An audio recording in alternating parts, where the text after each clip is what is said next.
Hello, good morning students. I am Sangeeta Bhatt, your EVS teacher. Students, today we are going to study chapter 3rd. Our topic is senses of touch and smell. Students, इस chapter में हम touch और smell का हमें किस प्रकार से अनुभव होता है उसके बारे में पढ़ेंगे। स्टूडेंट्स, प्रीवियस क्लास में आपने सेंस ऑर्गन्स के बारे में पढ़ा था, है ना। तो हमारी बॉडी में 5 सेंस ऑर्गन्स होते हैं, आइज, ईयर, नोज, टंग और स्किन, है ना। ये हमारे बॉडी के सेंस ऑर्गन्स होते हैं और इन सभी का अलग अलग फंक्शन होता है। ओके, सभी अलग अलग प्रकार से फंक्शन करके ब्रेन तक इंफॉर्मेशन पहुंचाते हैं। ओके, मैसेज पहुंचाते हैं और फिर हमारी बॉडी को जो भी एक्टिविटी होती है उस एक्टिविटी के बारे में पता चलता है। Okay student, first touch means होता है छूना, है ना, और स्मेल मीन्स होता है सुगंध लेना या गंध, है ना। तो हमें छूने का और सुगंध लेने का या स्मेल लेने का अनुभव कैसे होता है उसके बारे में हम इस चैप्टर में पढ़ेंगे। फर्स्ट गेट रेडी किया गया, look at this pictures and right the name of this sense organ each child is using in the picture. Student, आपको यहाँ पे नीचे कुछ पिक्चर दी गई हैं। उस पिक्चर में हर एक बच्चा अलग अलग एक्टिविटी शो कर रहा है। ओके, फर्स्ट लड़का बर्ड्स को देख रहा है ना, जस्ट लाइक दिस। तो वो क्या करने का काम कर रहा है? देखने का। और देखने का काम हम किस ऑर्गन के द्वारा करते हैं? आइज़ के द्वारा हम देखने का काम करते हैं, है ना। तो आपको यहाँ पर सेंस ऑर्गन्स का नाम लिखना है। तो यहाँ पे क्या आ जाएगा आपका? आइज़। नेक्स्ट है लिसनिंग म्यूजिक, मीन्स ये लड़की म्यूजिक सुन रही है। तो सुनने का काम किससे करते हैं? हम ईयर से करते हैं। तो ये आपका ईयर आ जाएगा। ओके, नेक्स्ट ये बॉयज़ है, इसके हाथ में फ्लावर है और ये स्मेल ले रहा है। स्मेल लेने का काम हम किस सेंस ऑर्गन के द्वारा करते हैं? स्मेल लेने का काम हम नोज़ के द्वारा करते हैं। तो यहाँ पे आपका नोज़ आ जाएगा। नेक्स्ट ये 4th नंबर में लड़का कुछ खा रहा है, जस्ट लाइक आइसक्रीम, है ना। तो इसका टेस्ट हमें किस चीज़ से पता चलता है? किस सेंस ऑर्गन के द्वारा हमें इन चीज़ों का पता चलता है कि ये ठंडी है, गर्म है, या मीठी है, खट्टी है। तो ये हमारा टंग का काम होता है। तो यहाँ पे हमें टंग राइट फिल करना है। नेक्स्ट है इस पिक्चर में बॉयज़ कुछ हाथ के ऊपर प्रेस कर रहा है ना, दबा रहा है। तो हमें किस ऑर्गन के द्वारा फील होता है, महसूस होता है? तो हमें स्किन के द्वारा फील होता है। जस्ट लाइक कभी आपको किसी ने चिमटी काटी या किसी ने आपको दबाया, प्रेस करा, तो आपको पता चलेगा ना कि ये हमें दबा रहा है या ये मुझे चिमटी काट रहा है तो मुझे दर्द हो रहा है। तो दर्द का एहसास किससे हो रहा है? आपको स्किन के माध्यम से हो रहा है। तो यहाँ पे आपका स्किन आ जाएगा। इस तरह से आपको गेट रेडी को कंप्लीट करना है। ओके, अब हम चैप्टर की रीडिंग स्टार्ट करेंगे। Our sense organs inform us about the world outside the body. Sense organ means होता है सेंस ऑर्गन मीन्स इस प्रकार के ऑर्गन्स, या इसको हम अपनी लैंग्वेज में इंद्रियां भी कहते हैं ना। तो ये ऑर्गन जो होते हैं वो सेंसिटिव होते हैं, है ना। सेंसिटिव ऑर्गन होते हैं और ये जो होते हैं हमें हमारे शरीर के बाहर की दुनिया के बारे में बताता है। मीन्स हमारे चारों तरफ क्या घटना घट रही है। जैसे आपके घर के पास में कोई लड़ाई कर रहा है ना, तो आपने उसको देखा भी है, आपने उसको सुना भी है, ठीक है। तो देखने का काम आइज़ के द्वारा हुआ है, सुनने का काम ईयर के द्वारा होता है। तो जैसे आपने कुछ देखा है, कुछ सुना, तो वह तुरंत सेंस ऑर्गन्स के द्वारा ब्रेन तक पहुंचता है, ठीक है। और ब्रेन प्रोसेस करके अपनी बॉडी तक इन घटनाओं को पहुंचाता है, इन घटनाओं की जानकारी पहुंचाता है। तो सेंस ऑर्गन के द्वारा हमारे चारों तरफ की जो भी घटनाएं होती हैं वे हमारे शरीर तक पहुंचती है। They are bodies windows to see and experience the outside world। ये जो सेंस ऑर्गन होते हैं ये बाहरी दुनिया को देखने और उसको महसूस करने, अनुभव करने के लिए एक खिड़की की तरह काम करते हैं। ठीक है, जिस तरह से आप खिड़की से किसी भी चीज़ को देख लेते हैं और उसको समझ सकते हैं, उसी तरह आपके बाहर आउटसाइड में जो भी एक्टिविटी हो रही है ना, उसको सेंस ऑर्गन्स एक खिड़की की तरह काम करता है। Okay, this are our skin, tongue, nose, ears and eyes. और ये कौन कौन से हैं? अभी मैंने आपको बताया था 5 सेंस ऑर्गन्स होते हैं, skin, tongue, nose, ears and eyes, है ना। स्किन का काम होता है हमें महसूस कराना, फील कराना। टंग का कार्य होता है किसी भी चीज़ का टेस्ट पता करवाना, है ना। नोज़ के द्वारा हम अच्छी और बुरी मीन्स अच्छी खुशबू और बुरी खुशबू का पता लगा सकते हैं। ईयर्स के द्वारा हम सुन सकते हैं, आइज़ के द्वारा हम देखते हैं। इस तरह से हमारे बॉडी में जो 5 सेंस ऑर्गन्स होते हैं, इनके माध्यम से कोई भी घटना अगर आपके आसपास हो रही है तो उसको ये सेंस ऑर्गन ब्रेन तक पहुंचाते हैं और ब्रेन के माध्यम से ये आपकी बॉडी में पहुंच जाते हैं और आपको उस चीज़ का एहसास हो जाता है। Sense organs contain thousand of nerves. Sense organs जो होते हैं उसमें हज़ारों नर्व्स पाई जाती है। नर्व्स मीन्स होता है नसें, है ना। हज़ारों नसें होती हैं।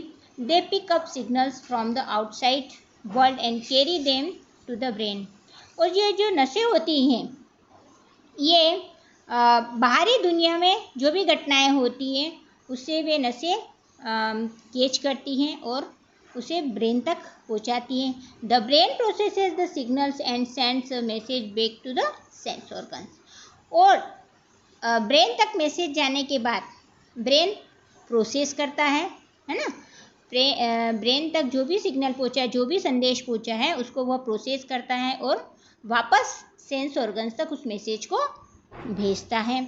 यही सेंस ऑर्गन्स का काम होता है। Sense of touch. Okay, sense of touch. Touch को हम कैसे महसूस कर सकते हैं इसके बारे में हम पढ़ेंगे। The skin covers the body. हमारी जो बॉडी होती है वह पूरी किससे कवर होती है? स्किन से, है ना। There are numerous nerves under the skin. और हमारी जो स्किन होती है उसके अंदर कई लाखों करोड़ों नर्व्स, नसें पाई जाती हैं जिसकी कोई गिनती नहीं होती है। They help us to feel the sensation of heat, cold, pressure and pain. और इन नसों के द्वारा हमें यह महसूस होता है कि कोई चीज़ ठंडी है, गर्म है, या कोई दबा रहा है, या आपको दर्द हो रहा है। इन सब चीज़ों का एहसास आपको नर्व्स के द्वारा होता है। We can also know whether an object is hard और सॉफ्ट, स्मूथ और रफ एंड वेट और dry just by touching it. इसके अलावा हम किसी भी ऑब्जेक्ट के बारे में भी पता कर सकते हैं कि कोई ऑब्जेक्ट मीन्स होता है वस्तु, है ना। कोई भी ऑब्जेक्ट या किसी भी वस्तु के बारे में पता कर सकते हैं कि यह हार्ड है मीन्स कठोर है, सॉफ्ट मीन्स मुलायम, स्मूथ मीन्स चिकना, रफ मीन्स खुरदुरा, है ना, या गीला है या सूखा है। उस चीज़ को टच करके हम उस चीज़ के बारे में बता सकते हैं, उसको डिफाइन कर सकते हैं कि वह किस प्रकार की है। ओके, इसी को सेंस ऑफ टच कहते हैं। ओके, नेक्स्ट,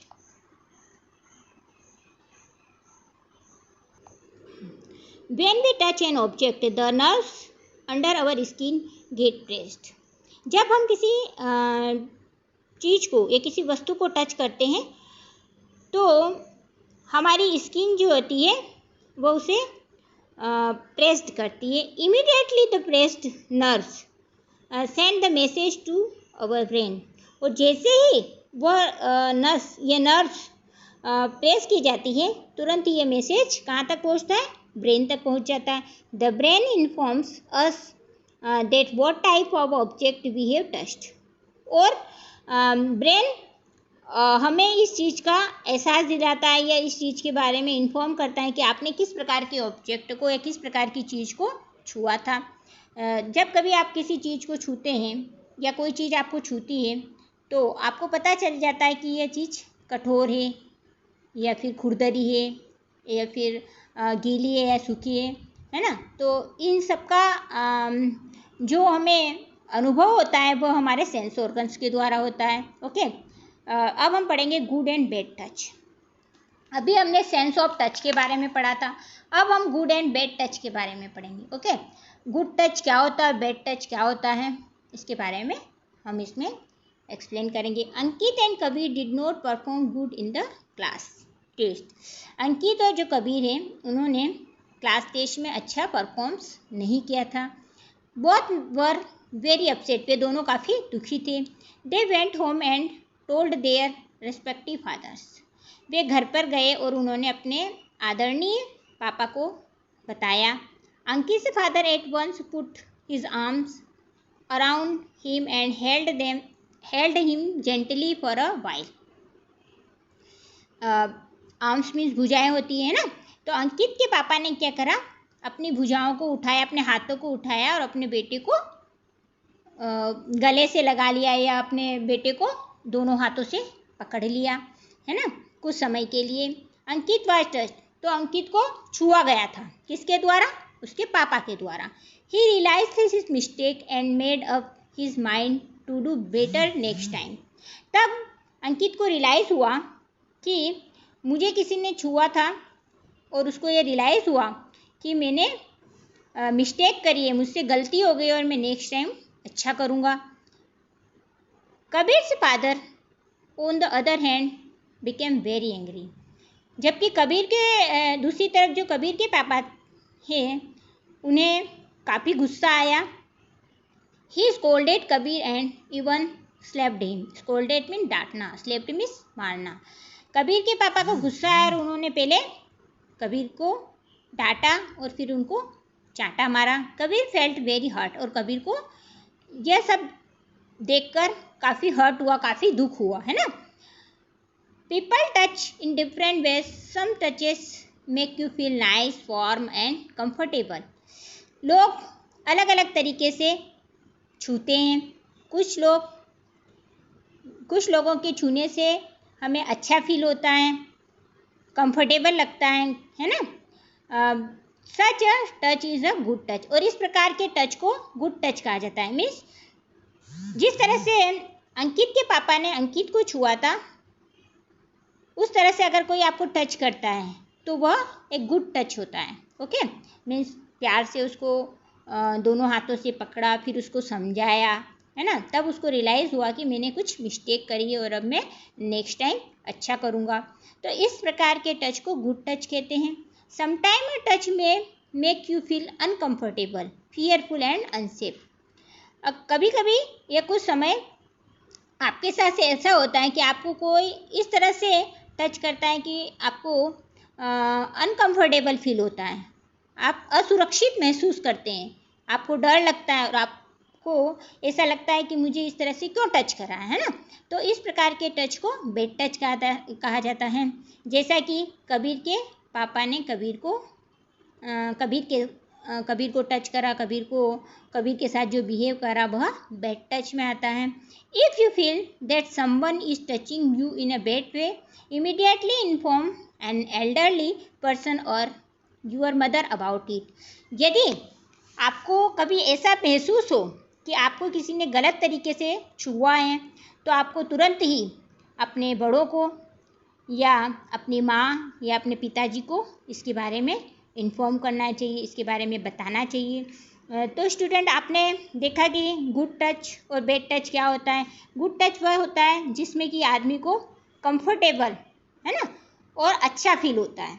ओके, उसको रिलैक्सेशन मिलता है कि मुझसे कोई गलती हुई तो मैं उस गलती को सुधारूंगा। जबकि बैड टच होता है जो कि एक व्यक्ति के अंदर डर पैदा कर देता है, अनकंफर्टेबल हो जाता है ना, उससे डर लगता है और अपने आप को असुरक्षित वह महसूस करने लग जाता है। इस प्रकार के टच को बैड टच कहा जाता है। अब हम पढ़ेंगे be careful what you touch. Means सावधान रहे कि आप क्या छूते हैं। अभी तो हमने ये पढ़ा था कि गुड और बैड टच क्या होता है। अब हम पढ़ेंगे कि आप किसी भी चीज़ को अगर टच कर रहे हैं तो आप पहले उस चीज़ को देखिए कि आप किसको टच कर रहे हैं, वो आपके लिए कितनी हार्मफुल है ना। तो इसके लिए आपको सुरक्षित और सावधान रहना होगा। Okay, many times your elders tell you not to touch certain things as this may harm you. कई बार आपके जो बड़े लोग होते हैं, आपके घर में जो बड़े होते हैं, वे आपको कई चीज़ों को छूने से मना करते हैं। क्यों? क्योंकि वो आपके लिए हार्मफुल हो सकता है, आपको नुकसान पहुंचा सकता है।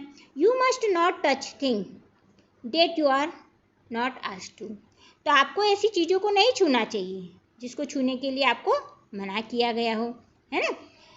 तो अगर आपके मम्मी पापा ने आपको सपोज आपके घर में गैस जल रहा है ना, और मम्मी ने आपको कुछ सामान लाने के लिए बोला, या तो आपने गैस पे रखी हुई उस चीज़ को अपने हाथों से उठा लिया, तो आप जल जाएंगे, है ना। तो ये आपको नुकसान पहुंचा रहा है, आपको हार्म पहुंचा रहा है। तो इस प्रकार की चीज़ को हमें टच नहीं करना चाहिए। या फिर कोई ओपन इलेक्ट्रिक वायर पड़ा हुआ है तो उसको आपने टच कर लिया, तो ऐसी चीज़ों को आपको टच नहीं करना चाहिए, क्योंकि उससे आपको शॉर्ट लग सकता है ना, आपको इंजर हो सकती है। तो ऐसी चीज़ों को आपको टच नहीं करना है जो कि आपके लिए हार्मफुल हो। स्टूडेंट, यहाँ क्लास असाइनमेंट दिया गया है, इसको आपको कंप्लीट करना है। इसमें गुड टच और बैड टच के बारे में बताया गया है। आपको यहाँ पे कुछ पॉइंट्स दिए गए हैं, उसमें से आपको चूज़ करके जो पॉइंट्स गुड टच में होगा उसको गुड टच में राइट करना है, और जो बैड टच में होगा उसको बैड टच में राइट करना है। ये आपका होमवर्क है। ओके, इसको आपको कंप्लीट करना है। नेक्स्ट हम पढ़ेंगे सेंस ऑफ स्मेल। अभी हमने पढ़ा था be careful what you touch, उससे पहले पढ़ा था हमने गुड एंड बैड टच। अब हम पढ़ेंगे सेंस ऑफ स्मेल। स्मेल को हम कैसे महसूस कर सकते हैं ना। It is lunch break of at school. School में लंच टाइम हो गया था, है ना। All the students take out their tiffin boxes. Suddenly there is a strong smell of a food item. Mayank loves to eat with parathas. School में lunch time है और सभी स्टूडेंट्स ने अपना अपना लंच बॉक्स ओपन करा है। अचानक से अच्छे अच्छे फूड आइटम्स की अच्छी ये स्ट्रॉन्ग स्मेल आने लगी। मयंक को पराठा खाना पसंद था। So do many of his friends, इसलिए उसके साथ बहुत सारे दोस्त हैं। Can you guess what it is. तो मयंक को पराठे के साथ क्या पसंद था, है ना। आप कुछ अनुमान लगा सकते। गैस करना मीन्स अनुमान लगाना, पता करना। इट इज़ मैंगो चटनी। तो वह क्या था, मैंगो चटनी। मयंक जो था वह मयंक को पराठे के साथ खाना पसंद था। क्या था वह, आम की चटनी थी, है ना, आम की चटनी ही। तो वह आम की चटनी के साथ पराठा खाता था, इसलिए उसके साथ बहुत सारे फ्रेंड्स होते थे। Next, you smell with your nose. आप अपने नोज के द्वारा सुगंध महसूस करते हैं, सुगंध लेते हैं। The nerves in your nose have special ending that pick up the smell from the air you breathe. आपकी जो नोज होती है उसमें बहुत सारी नर्व्स पाई जाती है, और नर्व्स के एंडिंग पॉइंट पे सेंसेशन होते हैं, जिसके द्वारा जब आप हवा में सांस लेते हैं तो उन सेंसेशन या उन पॉइंट्स के द्वारा जो स्मेल आपके नोज के द्वारा आपको महसूस होती है। They immediately send a signal to the brain. It interprets the signal and tells you what kind of smell it is and whether it is good or bad. तो तुरंत ही आपको यह पता चल जाए कि ये स्मेल किस टाइप की है। ओके, और ये स्मेल अच्छी है या गंदी है। तो ये जो नाक के अंदर जो नर्व्स पाई जाती है, उन नसों का जो एंडिंग पॉइंट होता है, तो सांस जब हम सांस लेते हैं ना हवा में, तो उन एंडिंग पॉइंट्स या नर्व्स के द्वारा किसी भी चीज़ की स्मेल हमारे तुरंत ही ब्रेन तक पहुंचाई जाती है, और ब्रेन उसे प्रोसेस करता है और हमें ये बताता है कि यह स्मेल किस प्रकार की है, अच्छी है या बुरी है। Flowers, perfumes, incense sticks and tasty food smell good.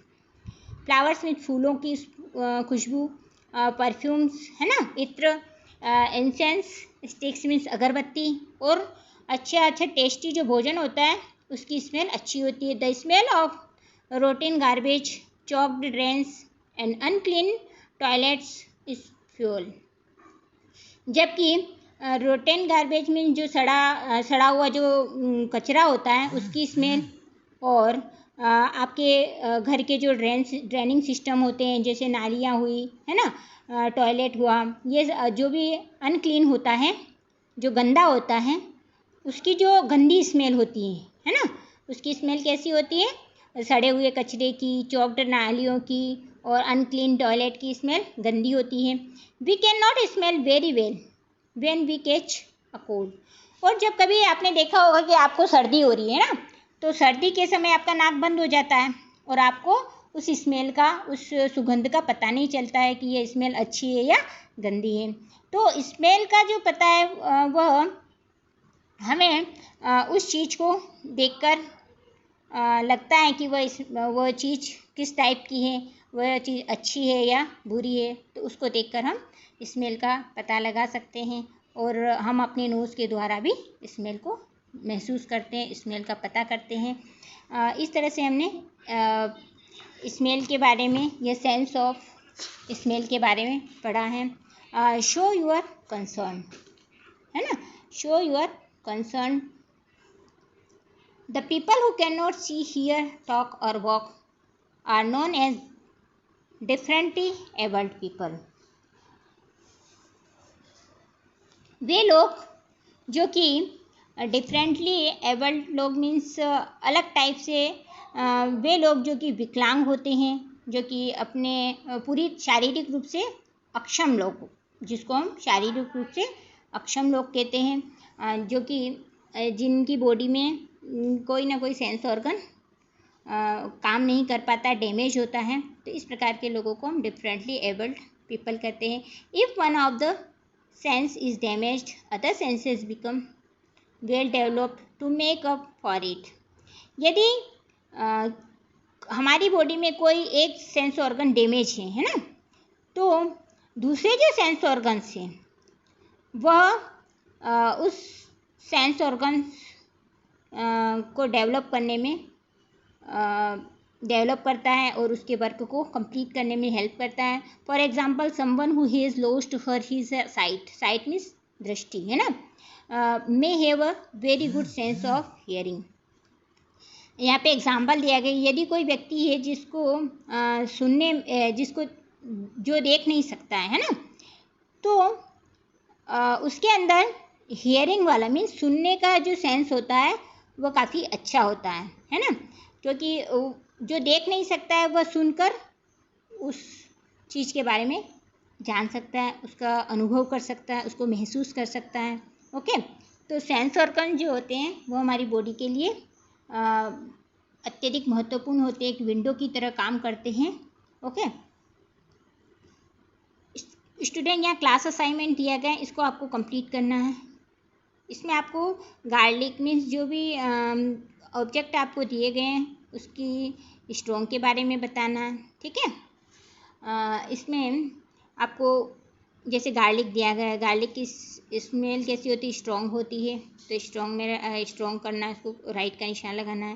Pleasant means होता है अच्छी, है ना, या आपको मन को अच्छी लगने वाली, और फ्यूल मीन्स होता है गंदी, तो इसमें आपको अगर अच्छी है तो उसमें आपको यस लगाना है और फ्यूल में आपको क्रॉस करना है। इस तरह से आपको आइडेंटिफाई करना है। Okay, next, Nilesh was born blind. Nilesh जन्म से ही अंधा था। He goes to a school for the blind and uses braille script to read. वह ब्लाइंड स्कूल में पढ़ता था, है ना, वह पढ़ने के लिए कहाँ जाता था, ब्लाइंड स्कूल में, जहाँ अंधे लोग पढ़ते ना, वहाँ पे पढ़ता था। और वहाँ पे पढ़ने के लिए ब्रेली स्क्रिप्ट का यूज़ किया जाता था। ब्रेली स्क्रिप्ट एक प्रकार की लैंग्वेज होती है जिसमें जो वर्ड होते हैं वो उभरे हुए होते हैं। जैसे आपका ABCD का चार्ट आपने देखा होगा, तो उसमें जो चार्ट है वो आप अगर उसको टच करेंगे तो आपको महसूस नहीं होंगे, जबकि जो ब्रेली स्क्रिप्ट में जो वर्ड होते हैं वो उभरे हुए होते हैं। ठीक है ना, उभरे हुए होते हैं, तो आपको तुरंत पता चल जाएगा कि इस शब्द को क्या बोला गया है। Apart from studies he is good at music too. पढ़ाई के अलावा वह एक अच्छा म्यूज़िक भी गाता था। He has participated in many singing competition. उसने कई प्रकार के सिंगिंग कॉम्पिटिशन में पार्टिसिपेट किया। His music teacher says that he is able to pick up tunes very quickly. उसके म्यूज़िक टीचर कहते हैं कि जो नीलेश है वह तुरंत ही नई नई धुनों को सीख लेता है। His friends and parents love him very much. उसके दोस्त और उसके जो माता पिता है वे उसको बहुत प्यार करते हैं, है ना। Life of differently abled people is very difficult. जो डिफरेंटली एबल्ड मीन्स विकलांग लोग जो होते हैं उनका जीवन काफ़ी कठिन होता है। We must be sensitive to their needs and feelings. और हमें उनकी भावनाओं को और उनकी ज़रूरतों के प्रति संवेदनशील होना चाहिए। We should help them to become independent and lead a normal life. हमें उनके स्वतंत्र जीवन और एक अच्छे जीवन व्यतीत करने के लिए उनकी हमेशा हेल्प करना चाहिए, मदद करना चाहिए। They can perform very well if they get good guidance. अगर उनको कोई अच्छी तरह से गाइड करने वाला मिल जाए, अच्छी सलाह देने वाला मिल जाए, तो वह एक अच्छा परफॉर्म कर सकते हैं, है ना। Equal opportunities and our corporation में सहयोग, है ना। और वे बराबर मीन्स एक जो नॉर्मल व्यक्ति होता है उस व्यक्ति और जो विकलांग या जो डिफरेंट एबल्ड व्यक्ति जो होता है, अगर उन दोनों को हर तरह से इक्वल अपॉर्चुनिटीज़ दी जाए तो वे अच्छा काम कर सकते हैं और उनके साथ कदम से कदम मिला के चल सकते हैं और हमें उनका सहयोग करना चाहिए। ओके, अगर आपके आसपास में कोई ऐसा व्यक्ति हो जो कि विकलांग हो, जो सुन नहीं सकता है, जो देख नहीं सकता है, तो आपको उनकी हेल्प करना चाहिए, उनको सहयोग करना चाहिए। ओके, और ऐसे लोगों का आपको मजाक नहीं उड़ाना चाहिए। ओके, क्योंकि अगर आप मजाक उड़ाओगे तो आप खुद की नज़रों में ही गिर जाओगे। इसलिए जो भी इस प्रकार के व्यक्ति होते हैं जो कि किसी न किसी प्रकार से अपने बॉडी के ऑर्गन की वजह से कुछ काम नहीं कर पाते हैं या किसी काम को करने में असहमत होते हैं, तो आपको उसकी मदद करना चाहिए। ओके स्टूडेंट्स, आपको इस चैप्टर को पढ़ना है और इसमें से हार्ड मीनिंग फाइंड करना है। Thank you, have a nice day.